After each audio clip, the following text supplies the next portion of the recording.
lengo la ziara yangu ni kujionea kwa karibu namna VETA inavyotekeleza majukumu yake, ikiwemo mafanikio na matarajio yenu. VETA ni taasisi muhimu na ya kimkakati katika kuchangia ufanikishaji wa ajenda ya maendeleo ya nchi kiuchumi kama ilivyoainishwa katika Dira 2050. Uchumi wa viwanda unategemea uwepo wa nguvu kazi yenye ujuzi, maarifa na ubunifu. Maendeleo na ongezeko la viwanda kwa ujumla yanategemea uwepo wa mafundi mahiri wanaoendana na kasi ya mabadiliko ya sayansi na teknolojia. Hivyo ni muhimu VETA kujielekeza katika kutoa mafunzo yanayochochea matumizi ya mifumo ya tehama katika uchumi wa kidijitali unaohusisha matumizi ya akili unde na roboti.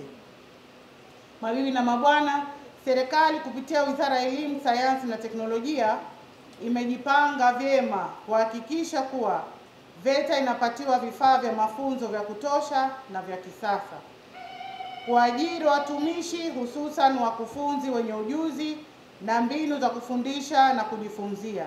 Tayari tuna kibali cha ajira 300 na kwa kuwa mimi ndio niliokuja kukabidhi vifaa hapa, nitatoa kipaumbele kwa VETA Chamber ili kati ya walimu 300 basi tupate walimu katika chuo hichi. Lakini jengine, nimeambiwa hapa kwamba wiki iliyopita tuna wanafunzi 48 ambao walihitimu na natumai kwamba huko waliko wataweza kupata fursa kutokana na ujuzi ambao wamejifunza hapa. Lakini pia umezungumzia swala la uzio. Naomba nitoe maelekezo kwa VETA. Nafahamu nyinyi mna mafundi wazuri ambao mnafundisha na wanamaliza kozi wakiwa mafundi wazuri kabisa. Kwa hiyo niombe wale mafundi ambao mmezalisha katika vyuo vingine vya VETA ama hiki hapa waje kufanya practical katika chuo hichi cha VETA. Waje hapa wafanye practical kwa kujenga uzio wa chuo chetu. Naambiwa kwamba kuna watoto wa kike hapa na kuna boarding. Kwa hiyo ili watoto wetu wasome kwa salama na amani, lakini wakiwa katika mazingira safi na salama, ni lazima tuweke uzio hapa. Kwa hiyo maelekezo yangu ni hayo na nadhani VETA wamenisikia. Tutafute mafundi waje kufanya practical katika chuo hichi cha VETA Chamber. Kulikuwa kuna short courses ambazo zilikuwa zinatolewa hapa. Na mimi naomba nitoe maelekezo kwa chuo cha VETA kurejesha zile kozi ambazo zilikuwa zinatolewa, short courses, mafunzo ya muda mfupi yanayoendana na mazingira na shughuli za uchumi za eneo hili la Chamber.